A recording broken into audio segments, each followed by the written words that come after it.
क्या आपको पता है दोस्तों, मध्यकालीन भारत में कुछ युद्ध जो है कि सिर्फ जमीन के नहीं लड़े जाते थे, बल्कि खजाना लूटने के लिए लड़े जाते थे दोस्तों। आखिर धन ही क्यों बन गया युद्ध का सबसे बड़ा कारण? आइए समझते हैं दोस्तों। नमस्कार, मैं हिंदू प्रताप सिंह आप सभी का स्टडी विद कॉन्सेप्ट में हार्दिक स्वागत अभिनंदन करते हैं। दोस्तों, इसके पहले कि मैं डिस्कशन शुरू करूं, आज के डिस्कशन को शुरू करते हैं। उससे पहले क्या करते हैं हम लोग, जो लास्ट वाली क्लास किए थे उसके बाद हम लोग क्या करते हैं, रिवाइज कर लेते हैं दोस्तों। तो दोस्तों, लास्ट वन क्लास में हमने देखा था और समझा था एडमिनिस्ट्रेशन इन किंगडम, यानी एडमिनिस्ट्रेशन इन किंगडम में हमने देखा था दोस्तों, administration administration administration in the kingdoms, यानी किंगडम्स में किस प्रकार की प्रशासनिक व्यवस्था प्रिवेल थी उस समय। ये चीजें हम लोगों ने कल देखा था, इस टॉपिक पे हमने बात किया था। थोड़ा सा लाइट के इन्फ्लुएंस को वजह से पूरी क्लास इंटरप्ट हो गई थी, यानी पूरी क्लास नहीं हो पाई थी। मैं इसको थोड़ा सा समराइज करता हूँ 1-2 मिनट में, उसके बाद हम लोग आगे बढ़ते हैं। तो दोस्तों, हमने इसमें देखा था हाई साउंडिंग टाइटल देखा था। हाई जैसे महाराजाधिराज देखा था। अच्छा, त्रिभुवन महाराजाधिराज देखा था। और त्रिभुवन चक्रवर्ती जैसे हाई साउंडिंग टाइटल को हमने देखा था। तो यानी हाई साउंडिंग टाइटल्स इसमें क्या थे आपको, जैसे आपको देखने को मिल जाता है महाराजाधिराज,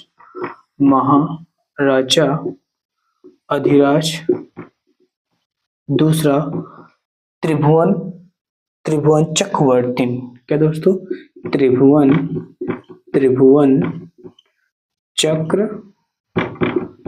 चक्रवर्ती, यानी इसका मतलब मैंने बताया था, महाराजाधिराज का मतलब बताया था, हाई साउंडिंग टाइटल्स का मतलब बताया था। उसके बाद दोस्तों, ये सारी बातें हम लोगों ने कल चर्चा किया था। आज हम इस बात पे ज्यादा जोर देंगे जो हमने अभी आपको इंट्रोड्यूस कराया शुरुआत में, एक हुक दिया है दोस्तों। क्या दिया था कि मध्यकालीन भारत में क्या सिर्फ मध्यकालीन भारत में क्या युद्ध जो है कि जमीन के लड़े जाते थे?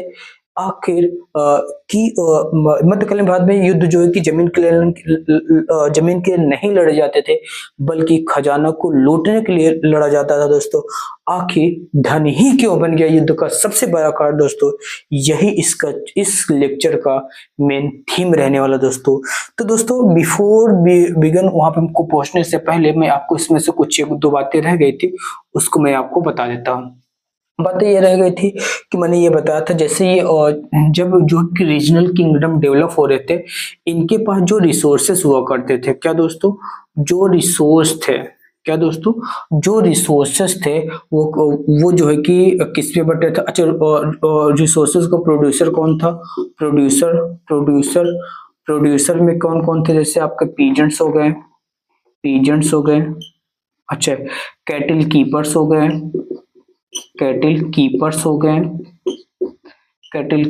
हो गए, ठीक है। एंड आपके आर्टिसंस हो गए, कौन दोस्तों? आर्टिसंस हो गए, यानी शिल्पकार हो गए, आपके कैटल कीपर्स हो गए। ये सभी जो है कि दोस्तों, ये क्या थे? प्रोड्यूसर थे। क्या थे दोस्तों? रिसोर्स थे तो उसको प्रोड्यूस करते थे। यानी इनको जो है कि एक प्रकार से अपना रेंट देना पड़ता था, यानी पूरी संपत्ति किसका है? उस रीजनल किंग का हुआ करता था।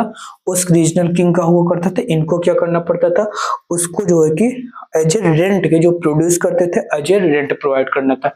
दूसरी बात, एक बात और यहाँ पे हमको देखने को मिल जाता है, यहाँ पे जो मोनार्किकल सिस्टम था वो जो है कि थोड़ा सा पावर को डिसेंट्रलाइज कर दिया, यानी कुछ पावर इनको दे दिया। यानी कि ये क्यों? अगर ये देंगे तो ये रिसोर्सेज के प्रोड्यूसर है, प्रोड्यूस करेंगे तो राजा के पास, अगर इनके पास ज्यादा सुख सुविधाएं मिलेंगी। वही बात है, अगर राजा के पास, राजा को राजा बनने के लिए क्या चाहिए? सैनिक चाहिए। सैनिक जो है कि पीजेंट को देखभाल करने के लिए चाहिए। अच्छा, देखभाल, शांति व्यवस्था मेंटेन करने के लिए और इकोनॉमिक एक्टिविटी को बैलेंस बनाए रखने के लिए इन सभी चीजों को जरूरत होती थी। ये सारी चीजें आपके सर्कल में होनी चाहिए। तो दोस्तों, ये बात मैंने आपको बताना था, ये बात हमने आपको आपको बता दिया। अब हम लोग थोड़ा सा इससे आगे चढ़ते हैं। इसके आगे चलना था। हाँ, ये बातें मैंने एक बार देख लेता हूँ। मोनार्कियल सिस्टम मैंने बता दिया, पीजेंट्स और ट्रेडर्स ये बढ़ते हैं। अब हम लोग दोस्तों थोड़ा सा आगे बढ़ने का प्रयास करते हैं। एक बार मैं आपके बुक में देख लेता हूँ, और कुछ तो छूटा नहीं है। तो रिसोर्सेज जो हुआ करते थे, प्रोड्यूसर हुआ करते थे, ठीक है। ठीक है, अब थोड़ा सा दोस्तों मैं आपको बताना चाहता हूँ। आपको जैसे एक एग्जांपल देता हूँ, जब रिसोर्स की बात हो ही रही है तो एक मैं आपको एग्जांपल देता हूँ। जैसे आप चोला, एक बार देख लेता हूँ ऑडियो वीडियो सब कुछ विजिबल है, किसी प्रकार कोई समस्या तो नहीं हो रही है।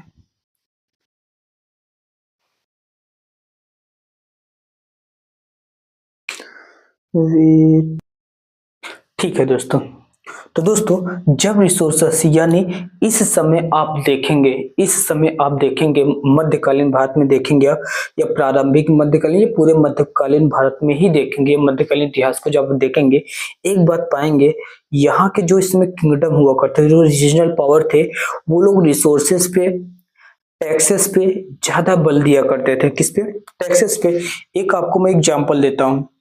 जैसे चोला के एक इंस्क्रिप्शन का एग्जांपल दिया गया था। चोला का इंस्क्रिप्शन है लगभग में 400, मोर देन 400 जो है कि टैक्सेस की बात की है। कितना दोस्तों?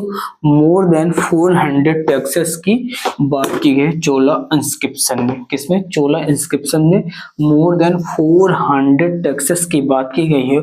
उसमें से मैं कुछ आपको बताता हूँ। जैसे आपको ये बहुत इंपॉर्टेंट फैक्ट है, ये अक्सर एग्जाम में पूछे जाते हैं, इसलिए इसको आप क्या करेंगे? नोट डाउन कर ही लेंगे। जैसे वेट्टी था, क्या था दोस्तों? वेट्टी था। इसको क्या कहा जाता था? फोर्स लेबर कहा जाता था। क्या कहा जाता था? फोर्स लेबर कहा जाता था। ठीक है। एक होता था दोस्तों कदमई होता था। क्या होता था? कदमई। कदमई क्या था? एक प्रकार का लैंड रेवेन्यू हुआ करता था। क्या हुआ करता था? लैंड रेवेन्यू हुआ करता था। क्या हुआ करता था? Land revenue. ये बात आपको याद रखनी है। ठीक है। वेट्टी, वेट्टी क्या था? फोर्स लेबर हुआ करता था। कदमई क्या था? आपका लैंड रेवेन्यू हुआ करता था। अच्छा, इसके एग्जांपल आपको ये सोर्स क्या है आपका?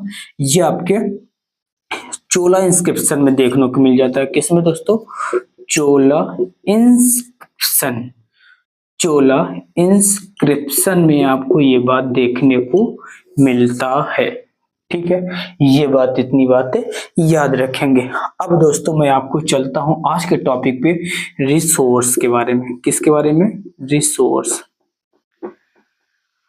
जो दोस्तों, अच्छा, रिसोर्स आते कहाँ थे, मैं यहां से लिख देता हूं। रिसोर्स कहाँ से आते थे? अभी मैंने आपको बताया था। जो रिसोर्स प्रोड्यूसर से, प्रोड्यूसर से आते हैं। जैसे आपके पीजेंट्स हो गए, पीजेंट्स हो गए। अच्छा, पीजेंट्स के बाद आपको मिल जाते हैं कैटिल कीपर्स हो गए, कैटिल कीपर्स हो गए। एंड आपके क्या हो गए दोस्तों? जो आर्टिसंस हुआ करते थे। क्या? आर्टिसन। यानी मैं आपको बता देता हूँ, जो रिसोर्स का उनको इनकम था। पहला रिसोर्स का क्या था?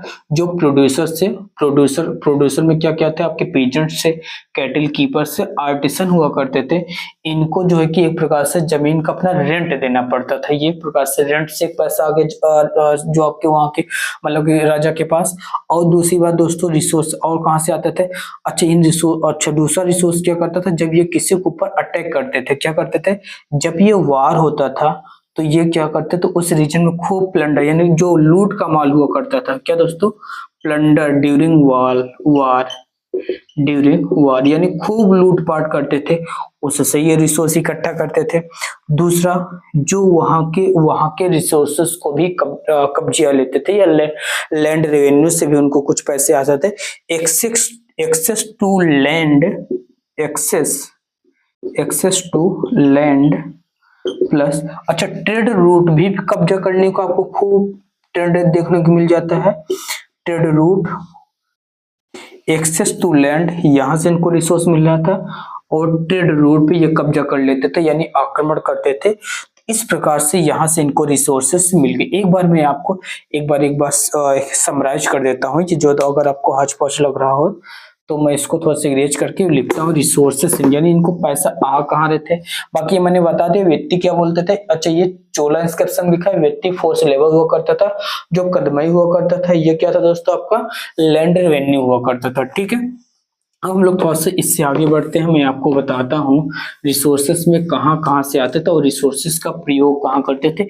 अब इसके बाद आप बहुत ध्यान से सुनिएगा, अगर मेरी बात ध्यान से सुनते हैं तो आपको इस चैप्टर में इतना सारा कुछ मैं आपको एक कॉन्सेप्ट डिलीवर कर रहा हूँ कि जो आपकी बिल्डिंग यानी आपकी जो मिडल हिस्ट्री जो है वो आपकी एक अच्छी अच्छी शुरुआत मानी जाएगी। आप मतलब अपने आप कॉन्सेप्ट को अच्छा से बेटर कंडीशन आप अपने आप को पाएंगे। देखिए पहला नंबर क्या बताया मैंने, रिसोर्स के बारे में क्या बताया, रिसोर्स कंफ्यूजन न रहे माइंड में, इसलिए मैं फिर से दोबारा लिख रहा हूँ। क्या था पहले, रिसोर्सेस प्रोड्यूसर से, प्रोड्यूसर्स, अच्छा प्रोड्यूसर में कौन थे आपके, पीजेंट्स थे, कैटिल कीपर्स थे, कैटिल कीपर्स थे एंड आर्टिसंस थे। कौन थे, आर्टिसंस थे। दूसरा आपका इनका रिसोर्स क्या था, टैक्सेस थे। जैसे मैंने आपको बता दिया चोला इंस्क्रिप्शन में 400, चोला इंस्क्रिप्शन में आपको बताया इसमें कितने 400 प्लस जो है कि टैक्सेस की चर्चा की गई है। दूसरा आप देखेंगे आपका जो वार हुआ करता था, इससे दूसरी जो हेडिंग है वार फेयर फॉर वेल्थ ही है। क्या है दोस्तों, वार फेयर फॉर वेल्थ इसके बाद है, लेकिन तो हम इसको देख लेते हैं। अच्छा जो एक बात और देखना हमको, जो टैक्स कलेक्टर थे यानी जो टैक्स को कलेक्ट करते थे, जो टैक्स कलेक्टर थे, जो टैक्स कलेक्टर हुआ करते थे, यानी वहीं से कॉन्सेप्ट निकलता है कलेक्टर साहब का।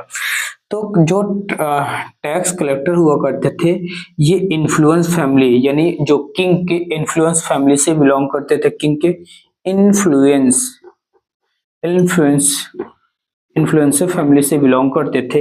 ये जो पोस्ट हेरिडेटरी थी, हेरिडेटरी थी, यानी ये जो है कि जन्मजात ये पद हुआ करता था। और जो ये इन्फ्लुएंस फैमिली था ये किंग का कोई नियर एंड डियर ही हुआ करता था, यानी किंग्स फैमिली से ही होते थे। ठीक है, यानी किंग के अपने रिलेटिव हुआ करते थे। जो टैक्स कलेक्टर हुआ करते थे वो इन्फ्लुएंस फैमिली से बिलोंग करते हैं। इन्फ्लुएंस फैमिली मतलब कि इन्फ्लुएंसर फैमिली का मतलब आप समझिए कि कोई किंग का कोई रिलेटिव हुआ करता था जो टैक्स को कलेक्ट करता था, टैक्स को कलेक्ट करता था। और जो ये पद हुआ करता था टैक्स कलेक्शन का, ये दोस्तों कैसा था आपको हेरिडेटरी हुआ करता था, यानी जन्मजात हुआ करता था। यानी इसमें यानी on the basis of study या फिर नोबल क्लास, यानी ऐसा नहीं था कि on the basis of merit, ऐसा कोई सिस्टम वहां पे देखने को नहीं मिलता है। तो दोस्तों ये बात मैंने आपको बता दिया। तीसरी बात मैंने वार जब किया जाता था तो वार में क्या होता था, जो लूट प्लंडर जो लूट मार करते थे रास्ते में या फिर वहां की धन संपत्ति लूट मार से पैसे आते थे। दूसरा क्या था दोस्तों, लैंड रेवेन्यू। क्या था दोस्तों आपका land revenue plus trade route पे जो है कि जब कब्जा कर लेते थे, एक्सेस टू लैंड, इसको मैं अगर लिखूं तो क्या था, access to land plus control on trade route, यानी इन सभी चीजों, इन सभी जगहों से राजा के पास पैसा आ रहा था। अब रिसोर्सेस को खर्च कहाँ कर रहा था, जो राजा रिसोर्स को खर्च कहाँ कर रहे थे, अब इसको बात ध्यान से समझिएगा। रिसोर्स का एक्सपेंडिचर कहाँ था, यानी एक्सपेंडिचर कहाँ था, तो इसको समझेंगे। इस समय देखेंगे आपको भारी भरकम आपको टेम्पल बनवाने में, बड़े बड़े टेम्पल का निर्माण हो रहा है। दूसरा बड़े बड़े फोर्ट का भी निर्माण करने में दोस्तों। अच्छा जो टेम्पल हुआ करता था एक प्रकार से ये किंग का ट्रेजरी का काम करता था, यानी जब एक बार आक्रमण करते थे ये लोग राजा कहाँ करते थे, टेम्पल को निशाना बनाया जा रहा था। किसको, टेम्पल को निशाना बनाया जा रहा था। और जो पैसे उससे मिले तो बड़े बड़े फोर्ट का डेवलप देखने को मिल जाता। बड़े बड़े फोर्ट का इस समय खूब डेवलपमेंट होता है। फोर्ट इसलिए डेवलप कर रहे थे क्योंकि जिसका जितना बड़ा फोर्ट होगा वो राजा उतना ही शक्तिशाली और प्रभावशाली भी होगा दोस्तों। तो यानी जिसका जितना बड़ा फोर्ट उसकी उतनी बड़ी इकोनॉमी या इकोनॉमिकल ग्रोथ हो जाएगा। अगर इकोनॉमी ज्यादा है, पैसे ज्यादा आ रहे हैं तो फोर्ट आपको खूब बड़े बड़े देखने को मिल जाएंगे। अगर फोर्ट ज्यादा है तो राजा का वर्चस्व प्रभावशाली होगा, ठीक है, प्रभावशाली होगा और थोड़ा सा अपना क्या प्रभावशाली होगा, ठीक है, यानी उस रीजन में अपना अच्छा खासा पावर भी होल्ड करता है। यानी इन सभी चीजों को ये दोस्तों उस समय आपको देखने को मिल जाता है कि सब चीजों को खूब बढ़ोतरी दिया जा रहा है। दूसरी बात दोस्तों, अब हम लोग चलते हैं नेक्स्ट वन हेडिंग की तरफ, वो है प्रशस्ति एंड लैंड ग्रांट की तरफ चलते हैं। नेक्स्ट वन हेडिंग है दोस्तों प्रशस्ति एंड लैंड ग्रांट। अभी तक किसी प्रकार कोई समस्या नहीं होगी। अब हम लोग थोड़ा सा आगे बढ़ते हैं। तो दोस्तों मुझे लगता है कि आज के क्लास को यहीं पर समाप्त कर दिया जाए। मैंने आपको अभी तक जितना बताया इसको इतना अच्छे से रिवाइज करिए, एनसीईआरटी को बार बार पढ़िए। मैं आपको दावे के साथ कहता हूँ इससे ज्यादा आपको एनसीईआरटी में नहीं मिलेगा, इससे ज्यादा आपको एनसीईआरटी में नहीं मिलेगा, क्योंकि मैंने अच्छे से उसको वन बाय वन लाइन यहाँ पे सब कुछ एलोबरेट करके समझाने का प्रयास किया है। तो दोस्तों अगर आपको वीडियो अच्छी लग रही है, मेरा इफर्ट अच्छा लग रहा है, मेरे कॉन्सेप्ट डिलीवर करने का तरीका आपको अच्छा लग रहा है, मेरे इनिशिएटिव अच्छे लग रहे हैं, तो दोस्तों एक बार अपना समर्थन जरूर करेंगे। समर्थन इन द सेंस लाइक का बटन दबाएंगे, अपने दोस्तों में, अपने ग्रुप, अपने नियर एंड डियर में जो आपके सहपाठी हैं उनमें ज्यादा से ज्यादा शेयर करें, जिससे हमारी और आपकी रीच और हमारे और आपके जो डेवलपमेंट ऑफ थॉट है ये सब चीज क्या हो जाए, एक दूसरे तक पहुंच पाए। दोस्तों इन्हीं सब शब्दों के साथ दोस्तों आज की वीडियो को हम लोग यहीं पे समाप्त करते हैं। मिलते हैं नेक्स्ट वन वीडियो में। तब तक के लिए दोस्तों जय हिंद, जय भारत, थैंक यू।